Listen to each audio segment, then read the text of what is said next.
All right, it's the moment that everybody's been waiting for. It's time for the worst astrology of the month. All But right, cool cats and kittens, what is it? What do we got? What is it? Well, in my opinion, the worst astrology of March is the lunar eclipse in Libra that's happening on March 25th, shortly after that. right, I would second that. All Yes. right. Well, I'm gonna be Libran here and just agree with everybody. Okay. Well, heaven forbid we have a disagreement if you're going to play that game. But yeah, I mean, Well, Frederick, just like I'm actually interested in hearing your take on the lunar eclipse first. Um, well, like we were talking before we hit record, this coming right after the start of the astrological new year on, I guess, at the 21st, the equinox. yeah. This eclipse really like kind of kicks everything out of the gate, being, that it's a Aries sun, Libra moon, that tension between like personal liberty, Aries, and then the Libran part of the laws, the impersonal laws that we all, have to abide by. There's that oppositional tension there.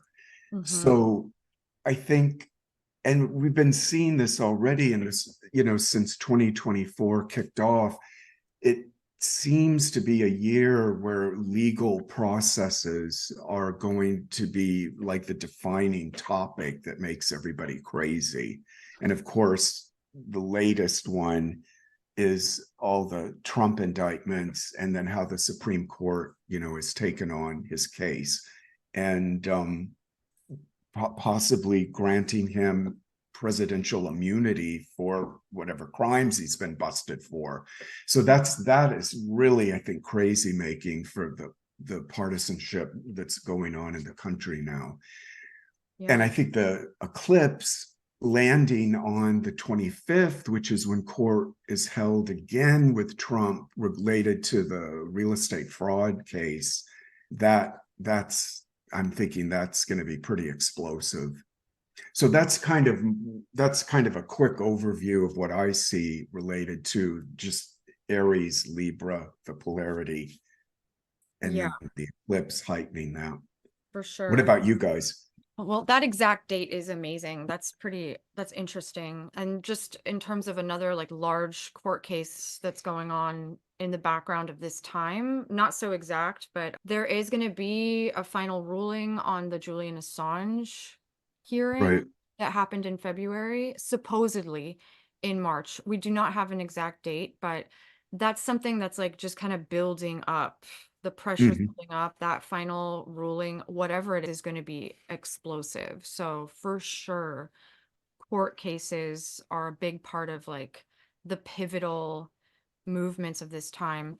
What I think is most challenging about this eclipse and also has the most potential for our highest good, our healing, our transformation is that trine between the moon in Libra at 5 degrees and Pluto in Aquarius, which is at 1 degree.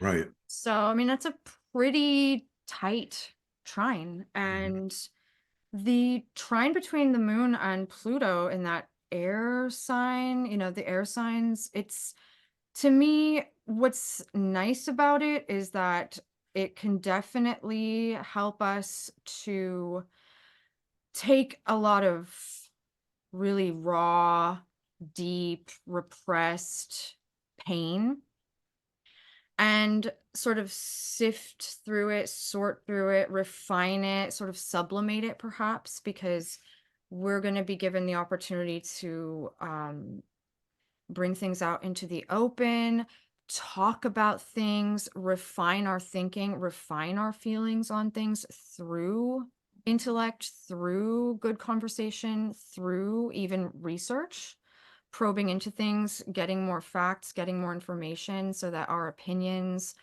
will be refined by the power of air, intellect, ideas, thoughts.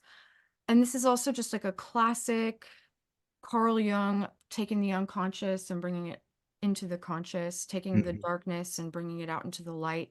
Pluto trine the moon is something that can definitely magnify some emotional issues that we're having, some conflicts that we're having, especially conflicts that are being intensified by uncompromising attitudes or unjust reasons for holding a grudge, or unjust cause that you may have against someone or that someone may have against you. But there's also the element of inner conflict here as well. So we can't always assume that it's going to manifest in the external conflict in our lives. It could very much be something that's divided you against yourself, something that has created a lot of tension or a lot of dissonance internally, because you just don't know you don't know what to believe, or you don't know what decision to make, you don't know what to do, you don't know who to be, classic Libra problems. And so the Pluto trine is going to heighten that tension. It's definitely going to magnify it, but it is also very much like dredging the bottom of a lake and bringing things that need to come to the surface up so they can be cleared and also examined. Yeah, I think cleared is a good word for that trine, in the sense of the momentum that's there to possibly end Mhm. relationships that aren't working or aren't, supportive or aren't harmonious. Yeah. So there's a bit of a burst of courage to, make some kind of a decision that rearranges the relationships that we're in, Yeah. especially ones that are kind of toxic or whatever. Yeah. Um, that's another way I see that playing out. And Yeah. I would also bring up, because we were talking about this before we hit the play button, the stellium in Pisces during the eclipse, Mars, Saturn, Venus, Neptune. Yeah. I think that brings, I'm hoping that brings some kind of element of compassion into the mix of all this heated fray that seems to be, dividing the country.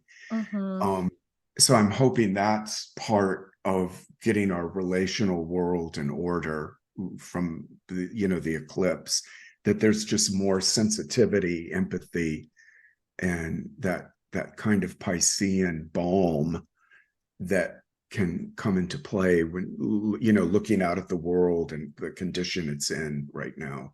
So that's something I take away with that too. Oh, yeah, I really hope so. I definitely think we will see that. Venus is exalted in Pisces. She rules this moon, and she's in a harmonious aspect to, well, she's actually separating from a harmonious aspect to Jupiter in Taurus, the other sign she rules. And she's applying to sextile Uranus in Taurus at this eclipse. And so she's kind of adding or lending her soft and compassionate and truly transcendental way of seeing the world to the rising tension that's building between Jupiter and Uranus in Taurus, that conjunction that's culminating in April. We're going to Right. start to feel it though. The themes of the Jupiter Uranus conjunction that will actually perfect on April 20th, we're going to really find that this eclipse opens the first act of that Right. story. Those themes are going to become obvious and really powerful in the themes that are playing out in our personal lives and also in the wide world. And that's not necessarily a negative aspect. That Jupiter Uranus conjunction has a lot of potential breakthroughs, liberation, major opportunities, shifts that really bring us into a desirable place, a new light, paradigm shifts that are really positive. But naturally, there's some trepidation about it because Uranus is completely neutral and totally amoral towards humanity's feelings. And so it can also be quite shocking and disturbing, surprising, chaotic. And so we just don't know what that conjunction is going to be about. It's something that we won't fully understand until we reflect on it from a distance.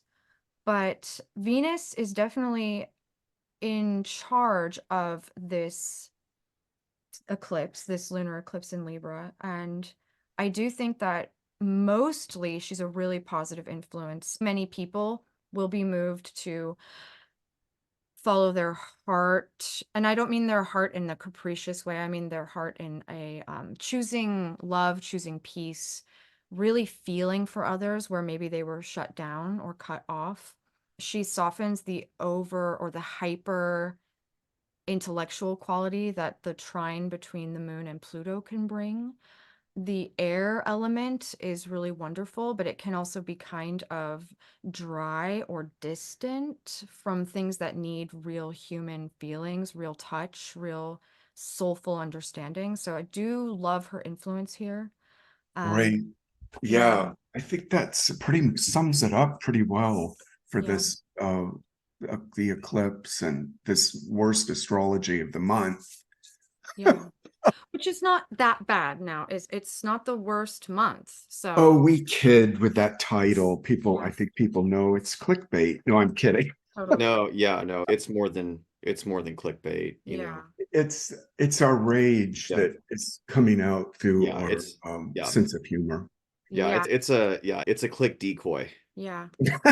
But, there's a dark side to everything. And, Pluto, even Venus in Pisces, her dark side, just for everybody's, meditation, is delusion, getting caught up in a fantasy or a narcotic haze or a utopian ideal that feels nicer than reality. And so you just kind of cocoon yourself in enchantment rather than facing the hard, cold truth or the cold edges of reality.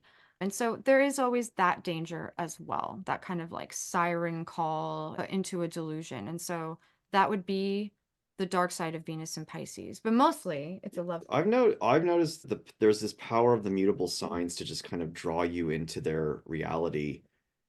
Um, I've observed this in dealing with people with like prominent placements in those signs where it's one minute you believe one thing and then all of a sudden just over the course of maybe a 10-15 minute conversation, you're completely persuaded of this other person's way of seeing things. And they all have their own different style of doing it. Like Virgo just kind of like browbeats you with the facts, and Sagittarius, they get up on their pulpit. But I've noticed with Pisces, it's like there's like just a subtle pheromone gets released in the air, and all of a sudden you're like signing your way to go live on a compound. We're building utopia. Uh, I've noticed this about where I'll just sit there with my like talking with some of my Pisces friends, and I'll arrive in just a really aggressive, maybe not aggressive towards them, but just aggressive, bitter mood because I'm like a Capricorn stellium fella. And within maybe 30 minutes of just chilling, I'm with them. I am completely transformed in my perception of the whatever I was angry about, and I see it now in a more peaceful light, and I'm committed to now being like holding this peace in my heart for the rest of my life, because this truly is a vastly superior way to see things than the black and white, good and evil dualistic hellhole that I submit myself to on a daily basis. Mhm. And then I mean it's gone within like another 30 minutes after I part ways, but like a dream. But yeah, I've noticed that Pisces definitely has that quality to it. So yeah, watch out for the slippery side of Venus and Pisces. But this eclipse, for those that wish to resolve inner conflict as well as conflict in relationships, or those who need to, be released from toxic attachments, this eclipse has a lot of really great potential and certain. Great. I think that's a good spot to wrap it. Yeah. Yeah. for sure. Yeah, So, so yeah, always remember, kids, if she says her Molly's pure, bust out your testing kit because that shit could be cut with fentanyl. mm, Yeah, don't, if it's too good to be true, it probably is. And if it walks like a duck and if it it walks like quacks a like a duck, duck, it quacks like a duck, it's probably it's a duck. probably a duck. Yeah, don't take anything from someone you don't know. And if you're not sure, run it by me first. Okay. I'm probably gonna call this out. Don't worry, Frederick. But yeah, that's a great place to wrap it up. And Yeah. so brace yourselves for the worst astrology of the month on March 25th. According to my clock, it looks like it's going to be midnight sharp California time.